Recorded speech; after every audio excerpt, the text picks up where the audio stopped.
Hello guys, Radhe Radhe. कैसे हैं आप सबका हिमाचली दादी के चैनल में स्वागत है। आज बना रही हूँ मैं ओट्स के चिल्ले। तो ये ले लिए थे ओट्स को मैंने ड्राई रोस्ट कर लिया था।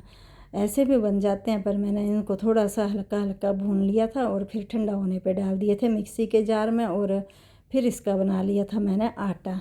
जैसा मेरे को आटा चाहिए था वैसे ही इसका आटा पीस के मैंने तैयार कर लिया था। और फिर ले लिया था एक बोल, उसमें मैंने इसको आटे को पलट दिया था। और फिर ले लिया था थोड़ा सा, एक गिलास पानी का ले लिया था और थोड़ा थोड़ा पानी डाल डाल कर फिर मैंने इसको अच्छे से मिक्स कर लिया था।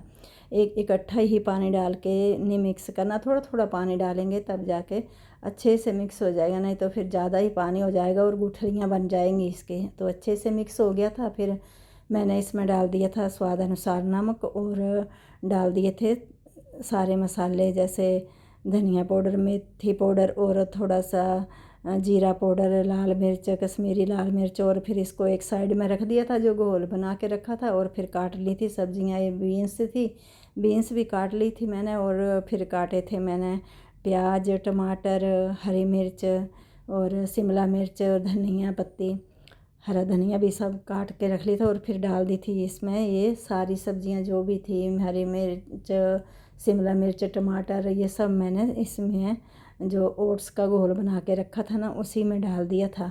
और फिर इसको अच्छे से मिक्स कर लिया था, सारी सब्जियों को मिक्स कर लिया था।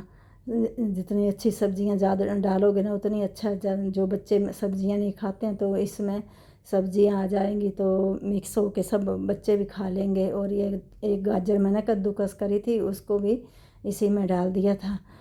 तो ऐसे तो फिर इसमें सब्जियों में भी खूब प्रोटीन, और ये जो ओट्स का चिल्ला बनेगा ना इसमें भी प्रोटीन बहुत ज़्यादा होता है। तो बच्चों को भी अच्छा है और बड़ों को भी अच्छा, और बनते भी बहुत ही टेस्टी हैं इसके चिल्ले जो हैं ओट्स के। और सब्जियों को भी अच्छे से मिक्स कर लिया था मैंने और तवा रख दिया था गैस के ऊपर और उसमें डाल दिया था थोड़ा सा तेल, और तेल को अच्छे से तवे में घुमा दिया था।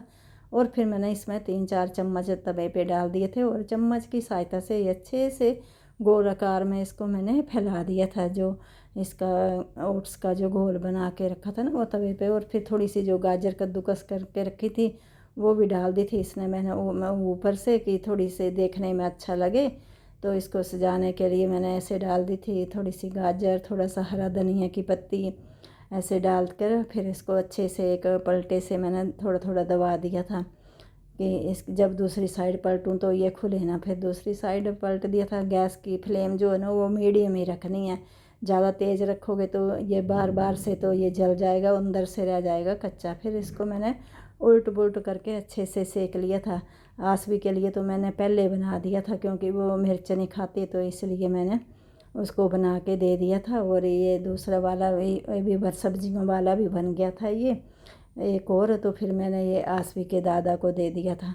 इसको मैंने बना के रखे नहीं थे यहाँ पर, तो बस बनते जाते हैं और खाते जाते हैं, हम बना के नहीं रखते हैं कि फिर बाद में खाने। फिर मैंने इसको उठा लिया था और दूसरा भी डाल दिया। दूसरा मैंने ना कटोरी से डाला था क्योंकि चम्मच से मेरे 3-4 चम्मच डालने पड़ रहे थे तब जाके बन रहा था। और फिर मैंने एक कटोरी से डाला और कटोरी से ही इसको आकार दे दिया था, गोल आकार। और फिर ज़्यादा ना इसके ना पतले भी नहीं बनाने हैं, नहीं तो ये जो है ना अच्छे से नहीं बन पाएंगे, पलटने में टूट जाएंगे। थोड़ा थोड़ा मोटे मोटे ही बनते हैं तो अच्छे बनते हैं। फिर मैंने इसमें दूसरा तवा भी रख दिया था क्योंकि सबको जल्दी हो रही थी कि हमें दो, तो इसलिए मैंने दूसरा तवा रख दिया था। एक साइड से एक तवे पे सेक रही थी और फिर मैंने दूसरे लोहे वाले तवे पे डाल रही थी। नॉन स्टिक का था, उसमें पहले डालने फिर लोहे वाले में डाल रही थी। तो ऐसे करके मैंने ये सारे ही ओट्स के चिल्ले बना लिए थे। इतने में 8 चिल्ले बने थे। ये चिल्ले जो है ना बड़ी आसानी से बन गए थे, ज़्यादा मेहनत नहीं लगती और बहुत ही टेस्टी होते हैं। राधे राधे जी।